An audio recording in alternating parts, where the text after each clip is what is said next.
ओम शांति।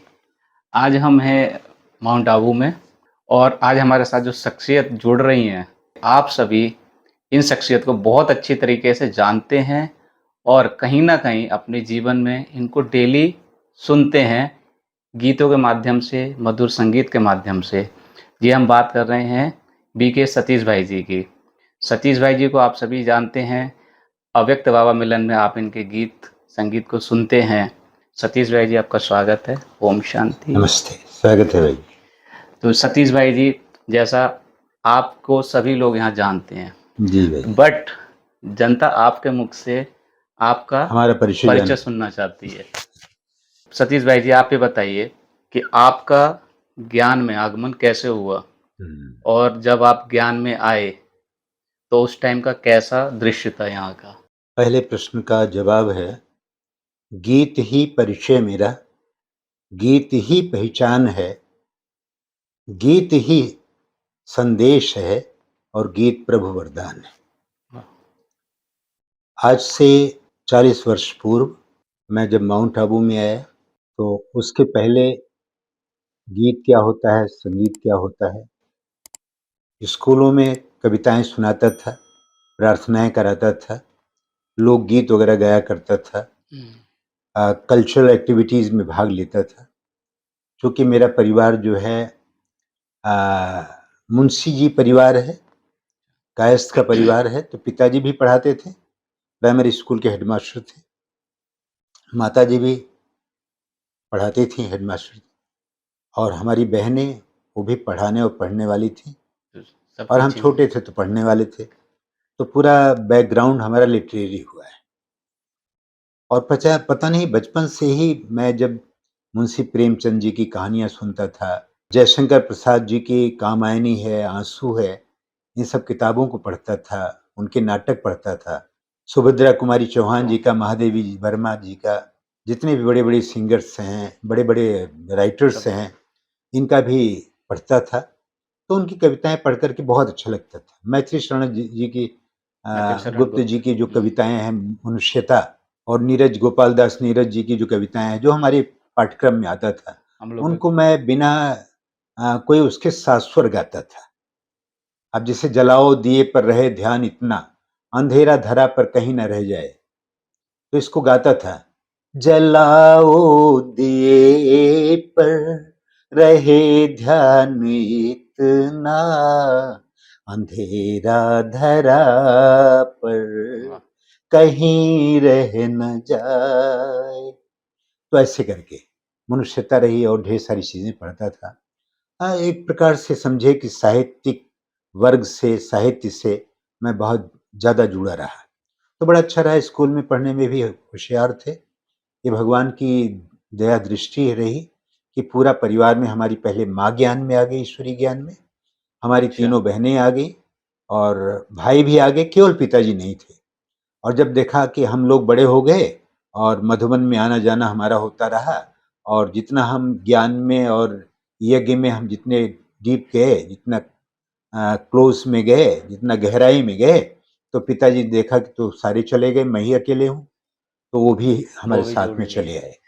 वो प्राय लोगों कहते हैं कि जहाँ पर सारी भेड़ें चली गई, वहाँ गणरिया भी चला गया। तो इस तरह से सब आ गए। तो पूरा आपका परिवार धीरे धीरे ज्ञान में जी आता जी चला जी गया। जी जी। तो आपने किस एज में ये इसको ब्रह्म कुमारी को ज्वाइन किया? एक्चुअली मैं जब छोटा था, 4-5 साल का था, तब से ही हमारी माता जी वगैरह ज्ञान में आ गई। तो आपके बीज आपके लेकिन अंदर मैं, अंकुरित हाँ, होने बीज लगे। तो परिवार में पड़ा, तो मुझे ऐसा लगा नहीं कि मैं कोई आश्रम में हूँ, कोई संस्था में हूँ, कोई इंस्टीट्यूशन में हूँ, कोई धार्मिक संस्था है, नहीं। लगा हमारा परिवार है, उसी में मैं, उसी में मैं भी हूँ। केवल मैं बाहर नहीं जा कर के, और इसमें फिर आगे प्रेरित हुआ। तो हमसे जो बड़े भाई हैं, प्रेम भाई, वो बर्तन विभाग के यहाँ प्रभारी हैं, संभालते हैं, और आपके साथ ही सेवा केंद्र पर जाता था, आपके साथ मैं स्कूल भी जाया करता था। वो 12th में थे, मैं 9th में था, फिर मैं चला गया, तो वो उसके बाद तो पढ़ाई उन्होंने वहीं पर रोक ली, और फिर हम दोनों ही सेवा केंद्र पर जाते थे। वो सेवा केंद्र पड़ता था अयोध्या के पास, फैजाबाद के पास, मिल्कीपुर तहसील है। तो ऐसे लगते थे, तो मौसिया के माध्यम से मौसी को ज्ञान मिला, मौसी को ज्ञान मिला, तो मौसी के माध्यम से माँ को ज्ञान मिला और पूरा परिवार में। और उन दिनों में दादी शांतामणि दादी लखनऊ में थी और लखनऊ से हमारे ज्ञान मास्टर को ज्ञान और उनके माध्यम से उनके परिवार का, जिनके यहाँ पर सुपुत्र हैं जमुना प्रसाद भाई जो मधुबन निवासी हैं और शिव बालक भाई जो पांडव भवन में रहते हैं, वो और विद्या बहन जो अभी शरीर छोड़ा, आप कानपुर में थी गंगे दादी जी के पास, तो उनका ही घर, उनका ही परिवार, उनके पिताजी हम सबके ज्ञान मास्टर बीज रूप थे। और इस प्रकार से एक बहुत काफी भाई बहनों का समूह वहां काफी से बड़ा तैयार ग्रुप। हुआ और यहाँ पर आ गए। जमुना प्रसाद जी का आपने नाम लिया, उन्होंने तो बाबा के साथ हाँ काफी जी समय जी व्यतीत जी, किया है। ये प्रारंभिक काल में हम्म, जमुना प्रसाद भाई और उनके छोटे भाई शिव बालक भाई, तो शिव बालक भाई मधुबन निवासी जो हम लोगों के ड्रेस के और हमारी जो नंबरिंग है, नंबर फलाना नंबर जो जिसे हमारे इसमें सब में लिखे हैं, तो उनमें नंबर 1 जो है शिव बालक भाई है, नंबर 2 जमुना प्रसाद भाई है। हाँ। तो इस प्रकार से नंबरिंग होती है। कभी कभी लोग हंस में कहते हैं भगवान के कैदी नंबर 1 कैदी, तो राइट। कैदी तो नहीं है लेकिन हाँ। सबको कैद से मुक्त करने वाले हैं। ये तो उसकी अपार कृपा हुई। और जब से माउंट आबू में आए तो एक अलौकिक वातावरण मिल गया, कभी सोचा नहीं था। माउंट कभी आबू आपका कब आना हुआ? माउंट आबू में 78 से हम आना शुरू हो गए। 1978 में प्रथम बार आए, 2-3 महीना सेवा के लिए आए। फिर दादी जी ने कहा कि एक बार तो जाना होता है। दोबारा हम साइकिल से आ गए वहां अयोध्या से से, हाँ वहां से अयोध्या से आप यहाँ माउंट आबू कम से कम मैं कहूंगा अयोध्या से माउंट आबू 1300 बारह किलोमीटर, तेरह सौ हाँ बिल्कुल होगा। 1300 किलोमीटर 13 दिन में आ गए थे। हम 4-5 भाई थे जो सुबह से लेकर शाम तक बहुत सेवा करते थे। एक्चुअली यहाँ आने का जो साइकिल से हम आए, उसके पीछे ये भाव था कि लगभग 5 साल तक पढ़ाई के बाद और यहाँ आने से पहले 5 वर्ष तक हम लोगों ने 10 डिस्ट्रिक्ट में खूब सेवाएं की और वहाँ सेवाएं करते थे जहाँ बहनें पहुँच नहीं सकती थी। बड़े-बड़े शहरों में तो बहनें पहुँच सकती हैं, लेकिन गाँव का कौन कल्याण करे? तो 1 सप्ताह घर वालों को ये मालूम हो कि मैं घर पे हूँ, गाँव वालों को, आस-पास लोगों को कि हम लोग सन्यासी नहीं, तो 1 हफ्ता घर पे रहते थे और 1 सप्ताह सेवा केंद्र पर समर्पित होते थे और 1 सप्ताह के लिए हम 4-5 भाई होते थे। वो अपना एक साइकिल पर बिस्तर, एक साइकिल पर बर्तन, एक साइकिल पर प्रदर्शनी वगैरह, एक साइकिल माइक्रोफ़ोन वगैरह ऐसे होता था और हम निकल जाते थे। तो आज यहाँ की बाज़ार है, वहाँ का यहाँ की हॉट है, यहाँ का मेला है। इस तरह से हमने सुल्तानपुर, फैज़ाबाद, आजमगढ़, जौनपुर, प्रतापगढ़, बस्ती, गोंडा, बहराइच, रायबरेली, प्रतापगढ़ यहाँ पर और लखनऊ कुछ, इन सब जगहों पर खूब पूरा सेवाएँ की। अवध वाला एरिया आपने हैं? अवध का एरिया पूरा कवर किया हाँ, आपने। यहाँ के पूरे 10 डिस्ट्रिक्ट में बाराबंकी वगैरह यहाँ हम्म। पर खूब सेवाएँ किया। इतना सेवाएँ करते थे कि सवेरे साइकिल एक बार बैठते थे, तो या तो दोपहर को उतरते थे या फिर बहुत देर से उतरते थे। तो सारा दिन हम लोग इतने ज़्यादा सेवा में प्रवीण हो गए, लगन में मगन हो गए कि हमारे लिए साइकिल ही ओढ़ना बिछोना जैसे हो गए तो बैठ जाते वही थे। तो आपका और खाना। वही कॉन्फिडेंस फिर बाबा से मैसेज लिया गया। बाबा ने कहा जा सकते हैं बच्चे, और फिर यहाँ पर हम माउंट आबू आ गए। और आबू आए तो यहाँ पर दादी जी ने कहा कि दिल्ली चलना है मेले में। तो मैंने कहा दादी हम तो साइकिल से आए। कहा कोई बात नहीं, साइकिल प्रकाश आपको मणि मिल दादी। जाएगी। तो कहा कि वहाँ 81 में मेला है दिल्ली में, तो चलोगे? हमने कहा जैसे कहें दादी। तो हम लोग वहाँ चले गए और वहाँ जाने के बाद साइकिल गई और फिर एक बार हम 600 किलोमीटर फिर 3 महीना सेवा करने के बाद वापस सुल्तानपुर अपने शहर में फिर चले गए और फिर वहाँ से तीसरी बार आए। तो लगभग 80-81 में हम लोग पूर्णतः लगभग 82 तक पक्का हो गया, लेकिन 78 से आना शुरू हुआ। तो हम आए और किचन में आए। किचन में एक बहुत अच्छा वर्ग मिल गया। हमारे मोटिवेशन हमारे जो लोग रहे उनमें सूरज भाई, आदरणीय सूरज भाई थे। तो किचन में थे, किचन में हम गए और उनके द्वारा गीत लिखना, उनके द्वारा आर्टिकल लिखना, उनके द्वारा स्पीच करना, उनके द्वारा योग लगाना, कई चीज़ें ऐसी मिली जो एक प्रेरणा के माध्यम बन गए। और करते रहे। जब मैंने पहली बार एक आर्टिकल लिखा और उनको दिखाया तो उन्होंने वेरी गुड, वेरी ब्यूटीफुल ऐसा लिख दिया। फिर मैगजीन में 15-20 वर्ष तक हिंदी में मैगजीन में आर्टिकल वगैरह भी आते रहे। पूरा का पूरा जो हमारा सोच थी, हमारा लेखन था, पठन था, पाठन था, बोलना था, सोचना था, पुरुषार्थ की जो लगन होती थी, उसको एक अच्छा वातावरण मिला, किसी से इंस्पिरेशन मिला और पल्वित हुआ, पुष्पित हुआ। आज एक उन्हीं गुणों में जो भी बाबा ने दिया है वो तमाम बने। आज हजारों गीतों की जो रचना हुई, उनके पीछे सूरज भाई जी का मोटिवेशन था। उनकी एक डायरी होती थी, उस डायरी में गीत लिखा होता था, योगी वही है सच्चा जिसने अहंकार को मारा है, पीकर जहर सभी के दिल का, जीवन खूब संवारा है। ऐसे गीत रिकॉर्ड हैं। संसार की नैया को हम पार लगा देंगे। और एक गीत होता था, तेरे प्रकाश की किरणें बाबा सच्चा पथ दर्शाती हैं, दिखलाती हैं। एक गीत था, मधुबन के चमन के तुम बाहर हो, ऐसे करके गीत लिखे होते थे और उसमें लिखा होता था रिकॉर्डेड, योगिनी बहन रिकॉर्डेड। तो मैंने कहा ये क्या बात है, तो देखता हूँ गीत तो सुनने में आता है। तो हाँ। जब उनके गीत होते थे और रिकॉर्ड हो गए तो फिर हम भी बनाने लगे। और समय समय पर कल्चरल की कोई ग्रुप तो था ही नहीं, तो आदेश मिलता था कि फलाना मिनिस्टर आ रहा है, फलाना व्यक्ति आ रहा है, दादियां जा रही आ रही हैं विदेश वगैरह, तो हम बना लेते थे। और बना करके कुछ आता जाता तो था नहीं, बस 2-4 लाइन लिख देते थे, लिख करके बस वेलकम वेलकम वगैरह करके और गा लेते थे। परिवार था एक। लेकिन वो बीज अंकुरण जो हुआ गीतों वगैरह के बनाने का, कविताएं बनाने का, आर्टिकल लिखने का, भाषण करने का, क्लासेस कराने का, वो सब जो है प्रभु प्रदत्त निमित्त आत्माओं के द्वारा मिला और जीवन की एक अच्छी शुरुआत हुई। उसने देने वाले ने इतना दिया कि मैं कभी यकीन नहीं कर पाता हूँ और फिर यही गीत गाता हूँ कि वाह मेरे भाग्य मुझे मिले भगवान। अच्छा। ये सब ईश्वरी कृपा है। प्यारे बाबा का बहुत प्यार मिला। जब से मैं मधुबन में आया, माउंट आबू में आया, तो शिव बाबा, ब्रह्मा बाबा दोनों, जिनको हम प्यार से अव्यक्त बाप दादा कहते हैं, उनकी पधरामणि, उनका आगमन दादी गुलजार दी, दादी हृदय मोहिनी जादी के तन में होता था। और मैं जब भी होता था, कोई भी रात ऐसा नहीं होता था कि मैं चला जाऊं, अक्सर करके जागा करता था और बाबा के महावाक्य सुनता था। उन वाक्यों से जीवन में बड़े महत्वपूर्ण मोड़ आए और उन्होंने एक अच्छी उपादेयता दी, जिससे जीवन बड़ा अच्छा बन। जैसे अभी आपने जिक्र किया अव्यक्त बाप दादा मिलन जी होता था और आपने प्रत्यक्ष उनको कई बार, एक बार जी नहीं कई बार उनको देखा है, जी सुना है। जी। तो जब बाप दादा आते थे, हाँ जी। मिलन होता था, जी। तो उस टाइम पूरे डायमंड हॉल का क्या माहौल रहता था और आपको कैसा लगता था वहां पर? एक्चुअली जब मैं 78 में आया और 81 82 से बाप दादा से जब भी मिलना शुरू हुआ, तो उन दिनों में हिस्ट्री हॉल में 1-2 बार बाबा से मिले। फिर बाबा मेडिटेशन हॉल में आते थे, पांडव भवन के मेडिटेशन हॉल मेडिटेशन में। हॉल। वहाँ बहुत मीटिंग हुई, कई बार मिली। बाबा के साथ इस सामने बैठ करके मिलना हुआ।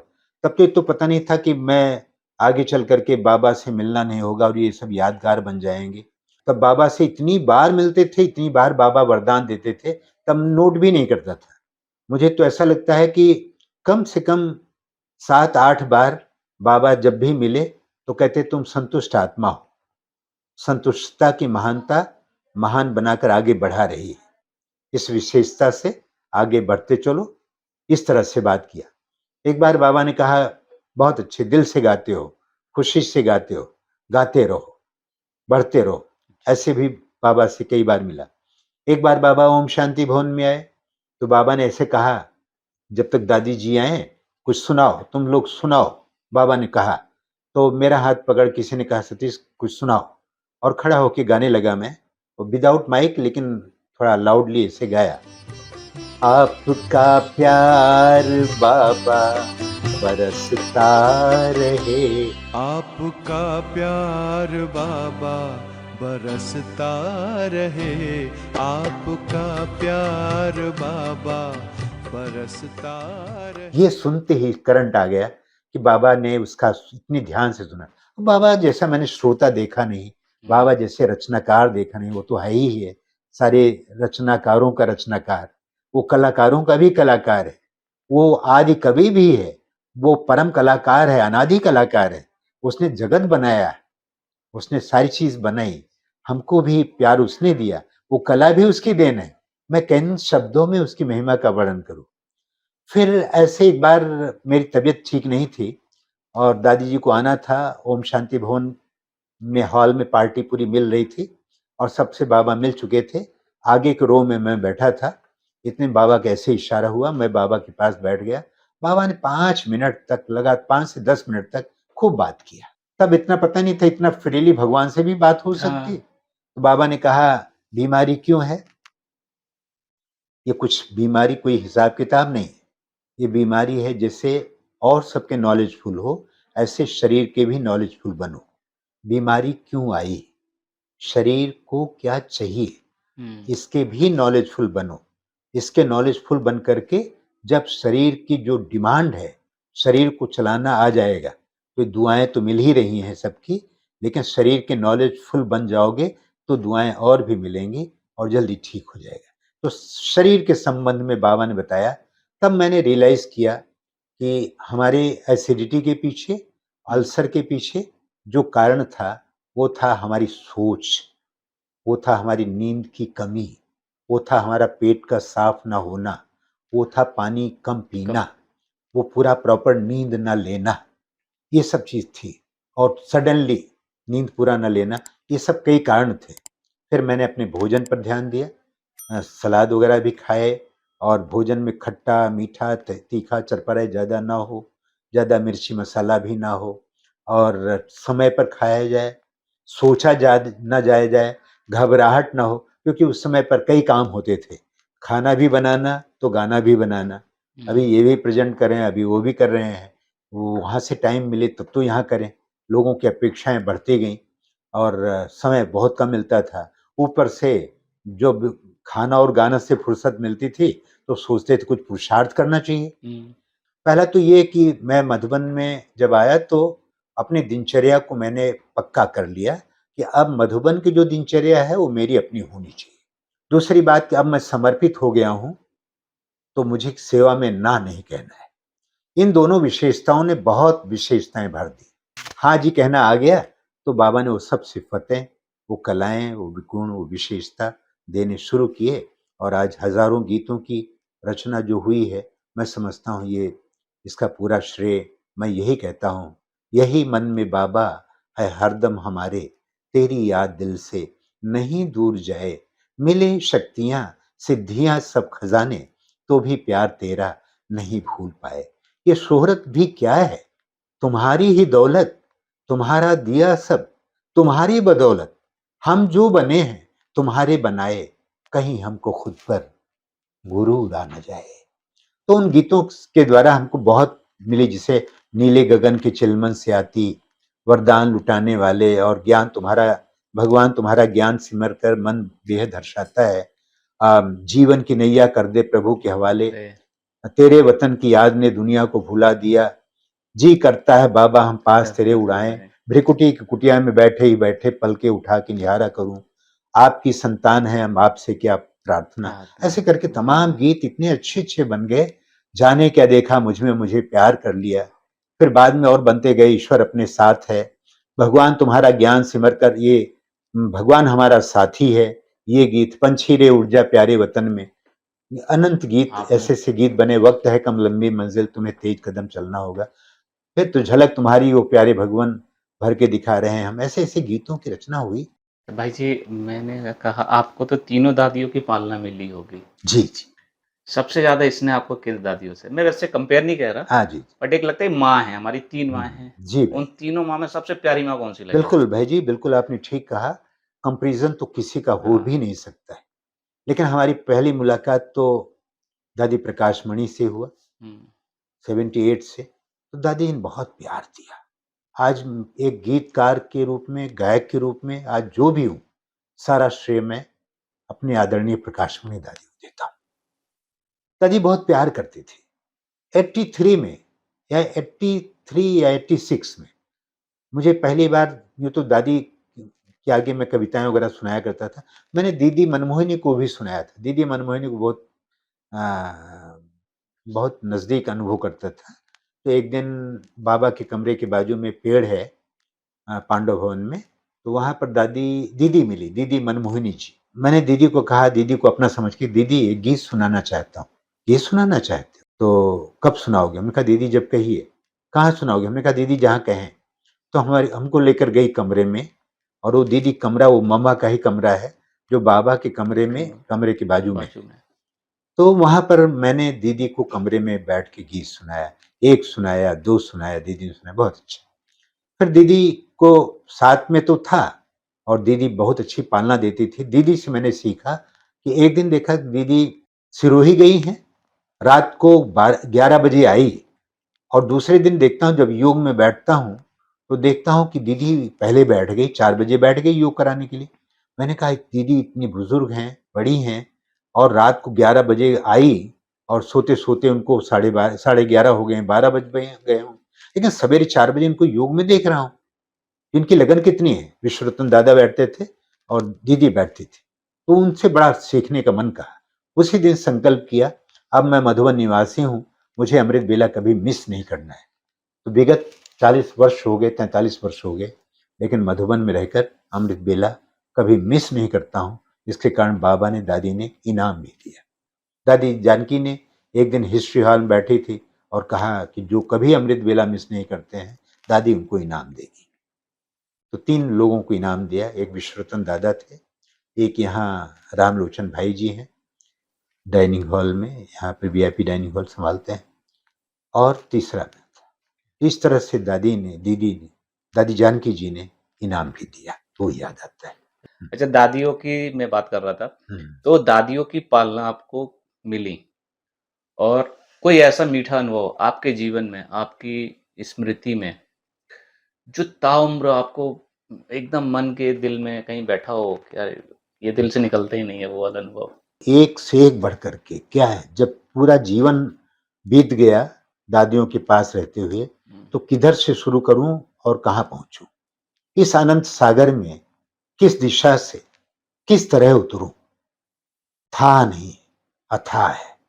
तो एक दिन दादी ऑफिस में थी, ईशु दादी थी पांडव भवन में, बहुत पहले की बात है।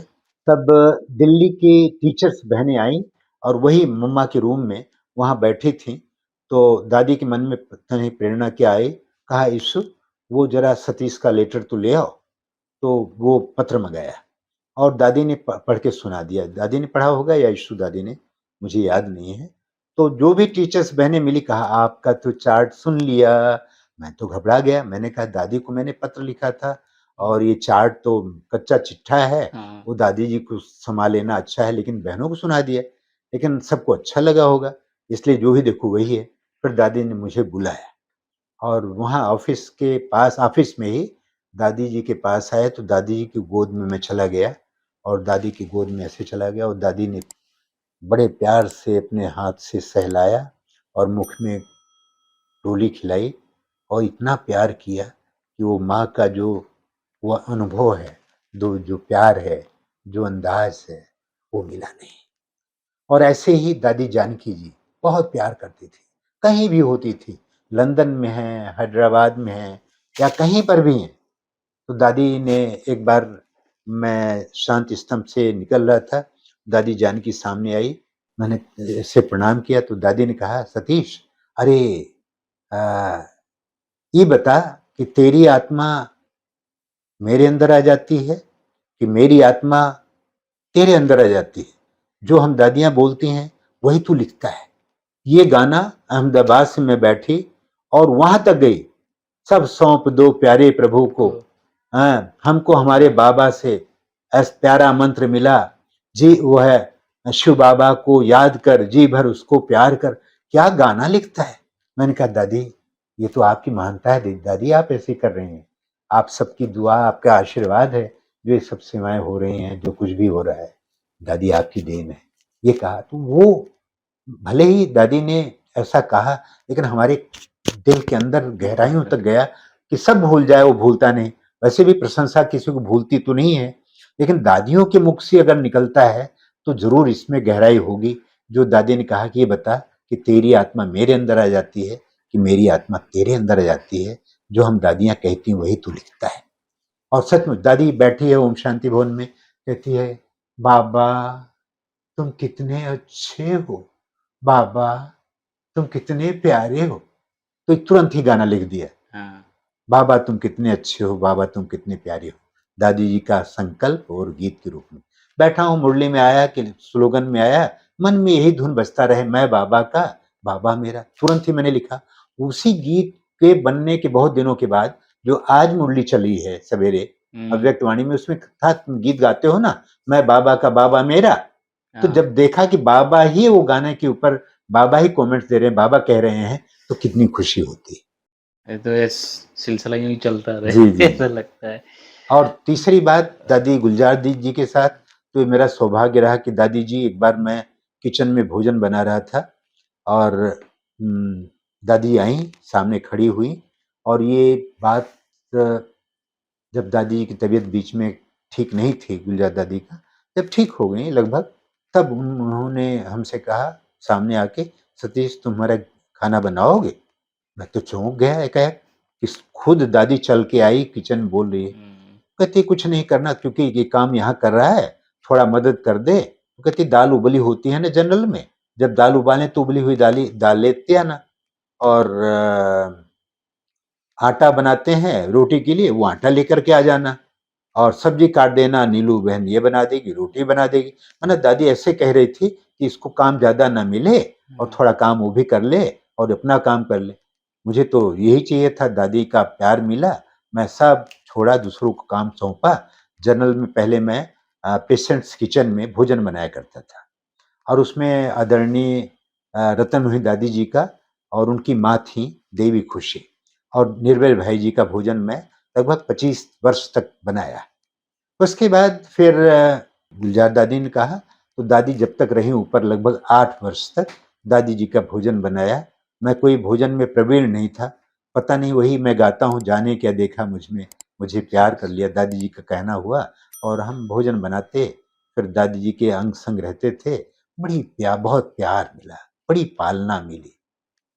हालांकि मुझे दिल में आज भी लगता है कि मैं इतना अच्छा कुक क्यों नहीं हुआ, दादी को इतना अच्छा अच्छा भोजन क्यों नहीं बनाता था, क्योंकि तब साधन बहुत सीमित थे और मुझे इतनी कला नहीं आती थी। वो बना देता था, टाइम पर दे देता था। कभी कभार देरी हो जाती तो दादी हंसी में कहती, कोई गाना बनाने में बिजी होंगे ऐसा कुछ हो जाता था। लेकिन दादियों ने बहुत प्यार दिया। दिल से प्यार दिया, जो प्यार है मिला, जो प्यार मिला मुझे तुमसे, कैसे कहूँ वो मुख से। तो भाई जी, जैसे हम जानते हैं ब्रह्मा कुमारी संस्था आज की डेट में बहुत बड़ी संस्था हो चुकी है, काफ़ी नाम है, 140 देशों में प्रेजेंस है इसकी, लाखों फॉलोअर हैं। तो जब 1980 की हम बात करें, 1980s में, और आज 2024 की बात करें, लगभग ये 50 साल का एक 45-50 साल का एक हमने सफ़र तय कर लिया है। जी। तो एरा की हम बात करें, तब का एरा 80s में और 2024 के एरा में काफ़ी बदलाव आ चुका है। तो आप दोनों को किस नज़रिए से देखते हैं? वो ज़्यादा अच्छे दिन थे, ये ज़्यादा अच्छे दिन है, या कि ऐसे ही ये समाज चलता रहे? भाई जी, मैंने अनुभव किया है कि तुलना करने से कोई फायदा नहीं। तब लोग भी ऐसे थे, तब सीमित एक छोटा परिवार होता था, साधन भी ऐसे थे, और जैसे जैसे समय आगे बढ़ता गया सब बदलाव होता गया। तो प्रकृति का ये नैसर्गिक गुण है कि परिवर्तन होता ही रहता है, और परिवर्तन होने के साथ साथ समय को उस नज़रिए से देखा जाए तो देखा जाता है कि कोई इसमें अनीति नहीं, कोई अन्याय नहीं। पहले वो अपने समय में वो अपनी जगह पर बहुत अच्छा था, और आज के समय में अभी से कुल मिलाकर के समय पर न जाकर के हमने ये अनुभव किया कि तब जब मैं दादियों के साथ में था, तब तो दादियों का प्यार मिला, परवरिश मिली, शिक्षाएं मिली, वो दिन बहुत अच्छे थे।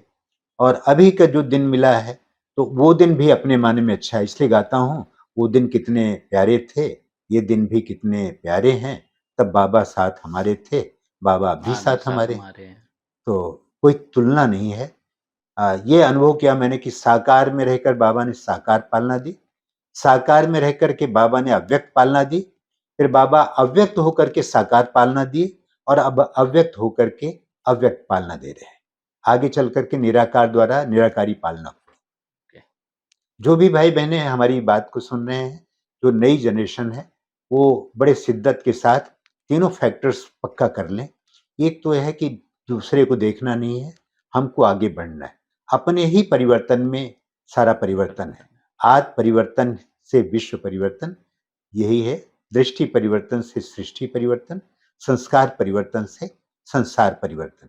हम स्वचिंतन में लग जाएं, समय के नाजुकपन को, समय की गहराई को, समय के जो वक्त का तकाजा है, उसको देखते हुए अब अपने आप को तैयार करें। और हमारा ईश्वरीय जीवन बड़ा अनमोल जीवन है, साधारण लोगों से कहीं बहुत बढ़ करके। यदि हमने अपने समय को, अपने जीवन को और अपने संकल्पों को, विचारों को उन्नत ना किया, समय के अनुसार बाबा की प्रेरणाएं, बाबा की पालना प्राप्त करके यदि हम उसके अनुसार अपने आप को न बदले, तो हो सकता है हमारे लिए प्रायश्चित के दिन भी हों। लेकिन समय रहते हुए अभी बहुत समय बाकी है, लास्ट तो फास्ट जा सकते हैं। जो भी भाई बहनें हमारे हमको सुन रहे हैं, उनके लिए मैं यही कहूँगा कि अभी से भी वो समय को देखकर, स्वयं को देखकर और स्वयंभू की पालना को देख करके अभी बहुत कुछ करने की गुंजाइश है। अपना जन्मसिद्ध अधिकार जो है अवश्य प्राप्त करें। भाई जी, जैसा आपने तो काफ़ी लंबा समय ब्रह्म कुमारी के साथ बिताया, पूरा जीवन ही आपने अर्पित कर दिया। हमारे जीवन में काफ़ी उतार चढ़ाव आते हैं, कई बार हमें बहुत अच्छे पलों से निकल रहे होते हैं, कई बार हम कुछ परिस्थितियों में फंस जाते हैं। तो उस टाइम लगता है कि काश यहाँ पे मुझे कोई साथ देने वाला मिल जाए। तो ऐसा कोई क्षण आपके जीवन में आया हो, जब आप किसी परिस्थिति में फंसे हो और आपको तुरंत वहाँ से मदद मिली हो? जीवन का नाम है उतार चढ़ाव, इससे कोई अछूता नहीं होता है। हर एक के जीवन में कुछ प्रसंग ऐसे आते हैं जिसको वो घोर संकट का समय कह सकते हैं, जी। और कुछ ऐसे प्रसंग आते हैं जो भुलाए नहीं भूलते हैं, बड़े आनंदपूर्ण क्षण होते हैं। मैंने इस जीवन को अपने देखा है, टोटल देखता हूँ, ऐसा लगता है कि मैं एकदम बचपन से सुकुमार था, बाबा ने गोद में लिया और गोद में रहा। इसको मैंने अपने गीतों में जगह-जगह पर अलग-अलग ढंग से लिखने की कोशिश की। हम चले तो पथ के कांटे फूल प्यारे बन गए, हम तुम्हारे तुम हमारे जब से बाबा हो गए। और उसमें लिखा है ज़िंदगी संघर्ष है, संघर्ष माना ही नहीं, बस ये तो एक खेल है, खेल जाना है ये। तो मैंने संघर्ष को संघर्ष माना नहीं। हालाँकि कुछ वृत्तांत ऐसे होते हैं, सुनाते-सुनाते लगता है कि उस समय ऐसी स्थिति आई जब बाबा की बड़ी याद आई। तो उन क्षणों में बाबा की बड़ी मदद मिली। जैसे मैंने आपको पहले बताया कि बीमार थे और फिर बाबा ने भवन है। मुलाकात करके बहुत अच्छी दी।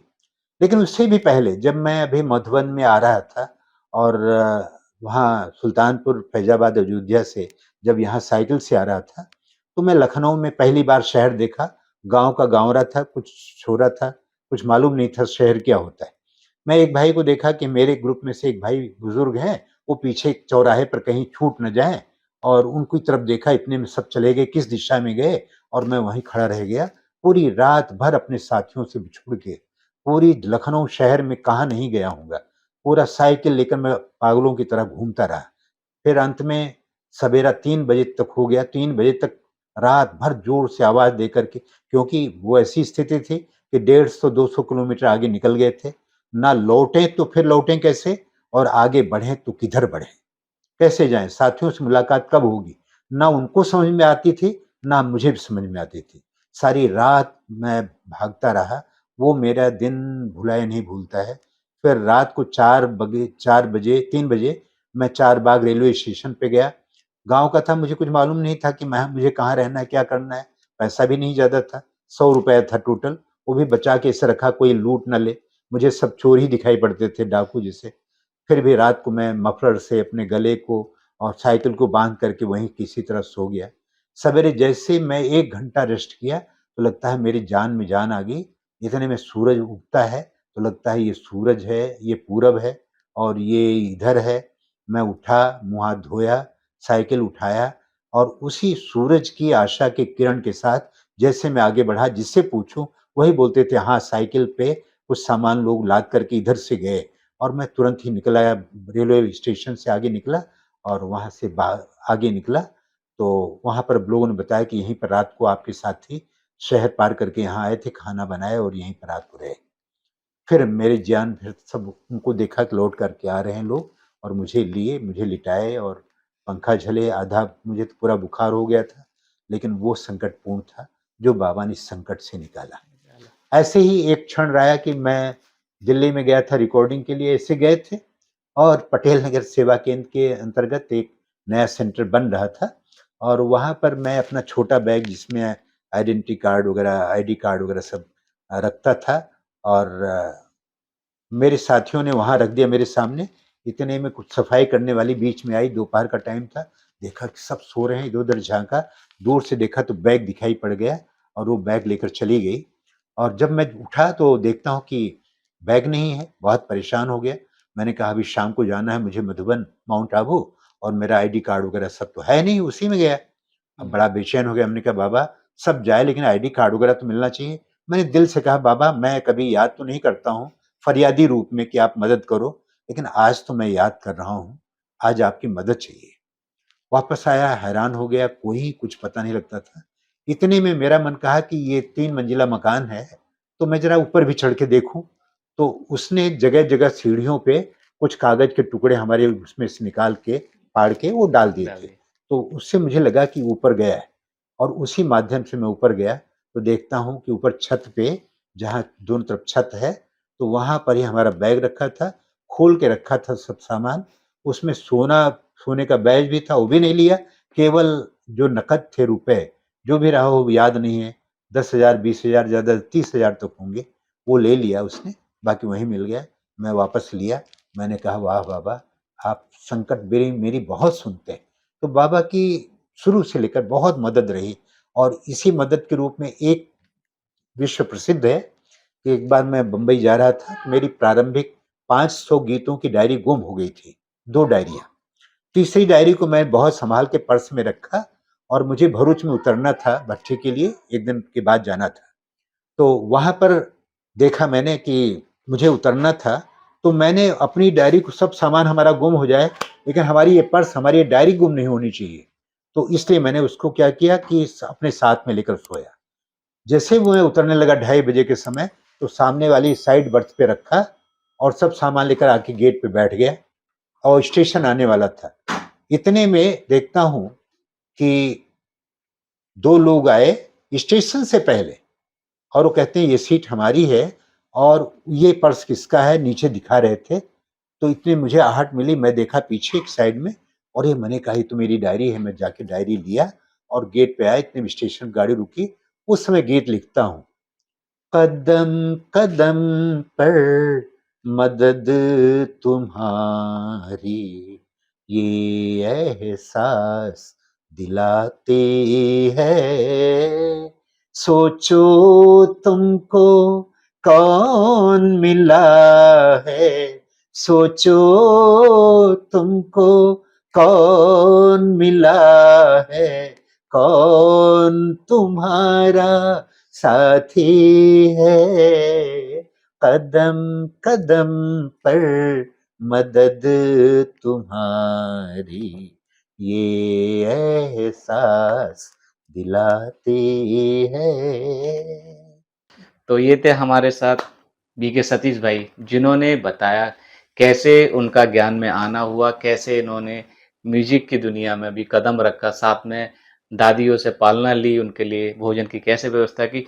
बहुत ही शेड्यूल वे में इन्होंने अपने सिस्टमेटिक वे में कहिए, अपने आप को व्यस्त रखते हुए अपना ये 42-43 साल का कैरियर ब्रह्मा कुमारी संस्था के साथ गुजारा और आगे भी गुजारेंगे और आपको अपने प्यारे प्यारे मीठे मीठे गीतों से आनंदित करते रहेंगे। तो आशा करता हूँ कि आपको ये इनका एपिसोड बहुत पसंद आएगा और हम आपसे फिर मिलेंगे नए एपिसोड के साथ। तब तक के लिए धन्यवाद, शुक्रिया। ओम शांति। ओम शांति भाई। ओम शांति। बहुत सभी को बहुत बहुत धन्यवाद, सभी भाई बहनों को बहुत बहुत शुभकामनाएं और याद प्यार।